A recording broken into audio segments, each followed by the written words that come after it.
Ya sosyal medyaya bir giriyorum saat akşam gibi Bali nasıl yapılırdan bir başlıyorum video izlemeye.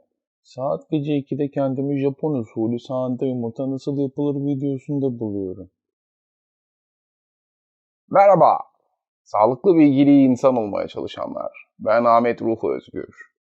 Yaşadığımız çağın en önemli sorunsallarından birini masaya yatıracağız bugün. Obezite. Her şeyi yiyip içip bitiremediğimiz bu dünyada ne çok alıştık sürekli yemeğe. Daha birini bitirmeden diğeri geliyor. Yemeği o kadar çok sevdik ki yemek yemek için kusuyoruz. Ağza parmak, popoya müsil sallıyoruz. Bu durum önce boşaltım sistemini, sonra da vücuttaki diğer tüm sistemleri alt üst etti. Bugünlerde vücudumuzun başka bir yerinde de benzer bir durum yaşanıyor. Beynimiz ishal olmuş durumda. Her şeyi bu kadar çok izlemenin neticesinde kafa yanmış, kullanılamaz olmuş. Artık bu süreç tam nasıl işliyor bilmiyorum ama günün sonunda otomatik pilota geçmiş beyin ne yaptığını bilmeden sadece haz için izlemeye devam ediyor. İnsan olmak istiyoruz, lakin hiçbir şeyi insani şekilde yapmıyoruz. Domuz gibi tüketiyoruz. Doyduğumuzun farkında bile değiliz. Farkında olmadığımız bir şey daha var. Bilişsel yeteneklerimizi kaybediyoruz. Bu izlediğimiz şeylerin çoğundan pek bir şey öğrenmiyoruz. Zaman öldürmek ve kendimizi iyi hissetmek için abuk sabuk bin türlü saçmalığın hamalı oluyoruz. Sıkılmayın dostlar. Sizler için binlerce tırıvırı içerik yaptık. Koş vatandaş koş, koş, koş. Cennetin bile simülatif videosunu yaptık. Yakında premierini yapacağız. İnsanları da içine sokacağız. Öyle sığır gibi takılacaklar. Peki bu bağımlılığa nasıl kapıldık? Öncelikle insan yaşadığı şartlar altında ne mutlu ne de huzurluydu. Bu esnada dünya dijital dönüşümlerle birlikte iletişim kurmak için birçok aygıt geliştirdi.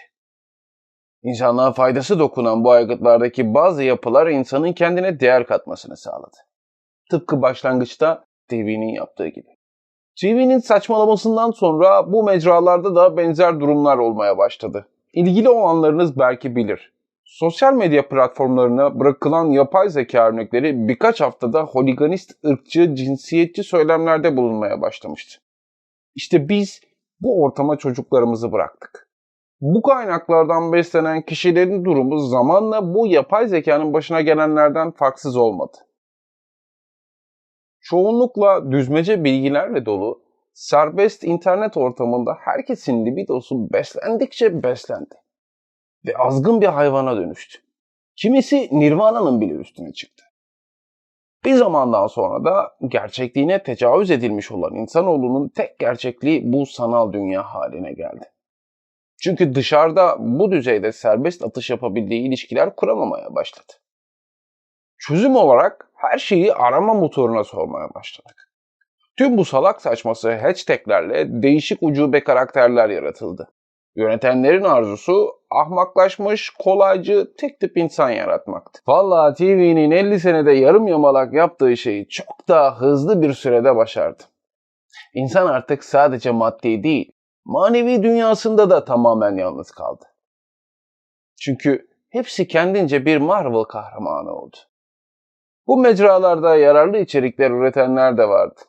Ama iyi yapılan bu işlerde zamanla bu algı etrafında evrimleşip ayak uydurmak zorunda kaldı. Neticesinde de tatminsiz ve kendini yetersiz gören pasif yığınlar bu suni dünyanın içinde kendini eziklemeye başladı. Ve gerçek dünyada başarılı olmak için artık burada sayıklanan tavsiyeleri dinlemeye başladı. Artık onların istediği şekildeki insan talep edilmeye başlandı. Vücut geliştirip six pack ya da squatla popo çıkarma obsesif bozuklukları oluşturuldu. Daha kolaycı olanlar plastik kas, meme, kalça işine giriştiler. Bazıları ise insan doğası hakkında sözde üretilmiş gerçeklik safsatalarını gerçek sandığından dünyasında yaşadığı duygusal durumların sahte mi gerçek mi yanılgısı arasında duygusuzlaşmaya başladı. Sonucunda da herkesten ve her şeyden uzaklaştı. Lan beni gerçekten seviyor mu? Yoksa para peşinde mi? Yoksa çocuk mu? Yoksa kendine yeni peluş mu arıyor? Ne boktan dünya yaptık değil mi? Aferin bize. Neyse, medya oburluğunun olmasındaki en büyük etkenlerden biri olan kolaycılık konusunu biraz açmak istiyorum. Bilirsiniz, okuması olan her insan bir şeyler okur. Doğru kitaplar okursa kendiliğinden şevki artar. Ama zorlama kitapları ile bu iş olmaz. Günümüz çağında birçok insanın zaten yoğunlaşma problemi var. Kitap, film, video, her türlü kaynağı çok düşük konsantrasyon ile okuyorlar ya da izliyorlar. Ve neredeyse hiçbir şey anlamıyorlar. Anlamıyorlar da demeyeyim şimdi. Herkes kendince yapılan işin 1/5'ini anlıyor. Peki bu izledikleri film ya da okudukları kitapların seçiminin kararını neye göre veriyorlar?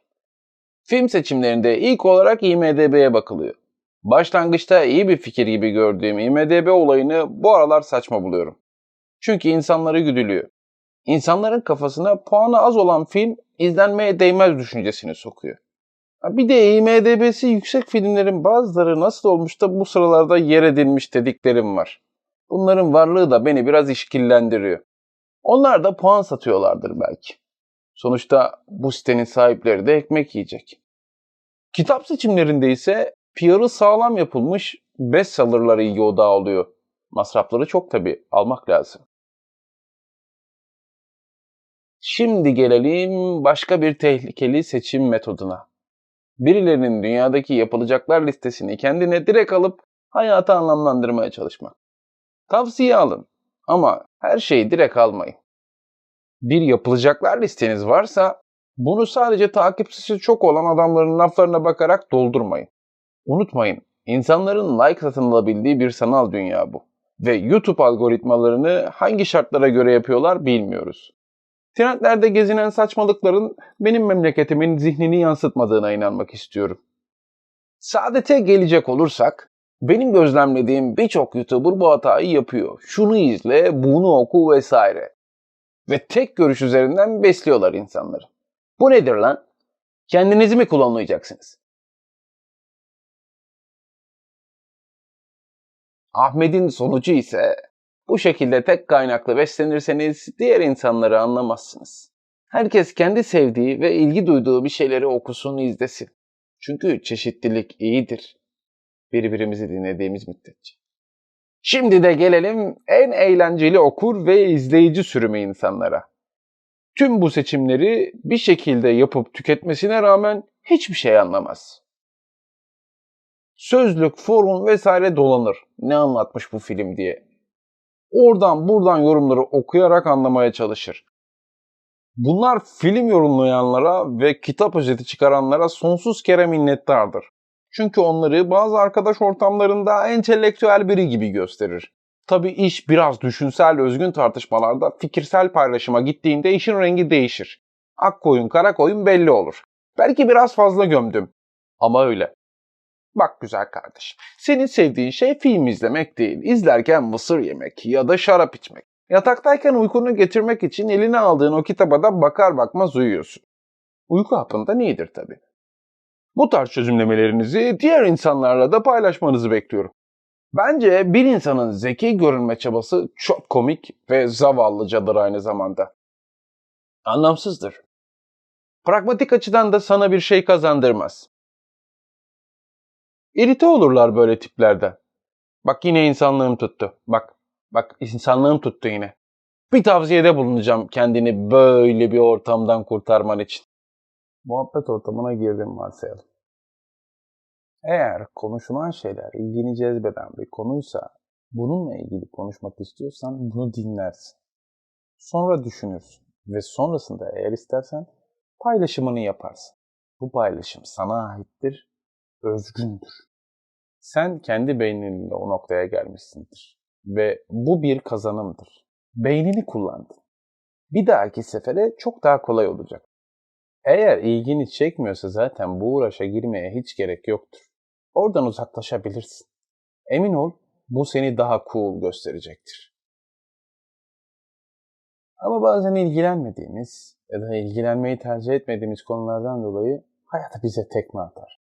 O zaman da ağlanıp sızlanmayacaksın. Muhabbetin sonuna geliyoruz. Medya oburluğunun en temel sebebine. İnsan neden yüklenmek ister bunca bilgiyi? Hayatın anlamını mı aramak? Yoksa kabul görmek için birileriyle mi yarışmak? Arkadaşlar, 50 puanlık soru. Doğru yaparsak geçtik. Kopya veriyorum. Yazmaya başlayın. Öncelikle hayat birilerini yakalamak değil. Hayat bir yarış değil zaten. Kısaca demem o ki acele etmeyin. Sakin olun. Hiçbir şey bir yere kaçmıyor. Zaman akıyor. Onu tutamazsınız. Bir işi bitirmek, o işi tam olarak anlamak ve uygulamak demektir. Bunu yapmadan da bir başka işe geçmeyin. Acele ettikçe etrafında ve kendinde olan bitenleri fark edemezsin. Predator filmi geldi aklıma. Filmdeki bir replikte dünyadan av olsun diye getirilmiş insanlar aralarında avcı uzaylılar hakkında şöyle konuşuyorlardı. Hızlı hareket etmemizi istiyorlar. Bundan keyif alıyorlar. Bu içinde yaşadığımız dünya kurgusu da işte aynen böyle dönüyor. Ağır ol dostum. Hiçbir şey için geç kalmaya değmeyeceği gibi acele etmeye de değmez. Sen bir yerden bir yere gitmiyorsun ki acele edesin. Hayat zaten seni gitmen gereken yere götürüyor. Herkes gibi sen de kendi hayatınla ilgili planlar yapıyorsun. Fakat bu planları yaparken daha büyük bir planın parçası olduğunu unutma ve bunu göz ardı etmeden yaşa. İçi boş hedeflerin peşinden koşacağına dur ve etrafı dinle. Kuşların ötüşünü dinle. Dalgaların sesine kulak ver. Duhanın ahengiyle dans et. İşte o zaman koşman gerekmediğini anlayacaksın. Anlayacaksın ki asıl yapman gereken önce durmak ve dinlemek. Sonra koşmak istiyorsan yine koş. Ne istiyorsan onu yap. Kendimizi suyun akışına bırakmasak da nehir bizi götürmesi gereken yere götürecek. Sana tek tavsiye edebileceğim bu yolculuğun tadını çıkarman. Ne kadar farkına varırsan o kadar da bu coşkuyu yaşarsın. Bu coşku varoluşun coşkusudur. Unutma şu anda oturduğun ev en güzel ev. Şu anda birlikte olduğun insan en güzel insan. Ve şu anda yediğin yemek en güzel yemek. Tadını çıkar. Ağır ağır hakkını vererek, hissederek yaşamak için. Japon felsefesine benziyor gibi değil mi? Ama özenerek yaptığım yemeklerimi yerken ben de parmaklarımı yiyecek gibi oluyorum. Yaptığınız şeye değer katın. Açıklamalara bir Japon filmi koyuyorum. Vakti olan izlesin. Yaşlı bayanın hayatı nasıl yaşadığına bayılacaksınız. Ya da bayılırsınız inşallah. Esenlikle kalın.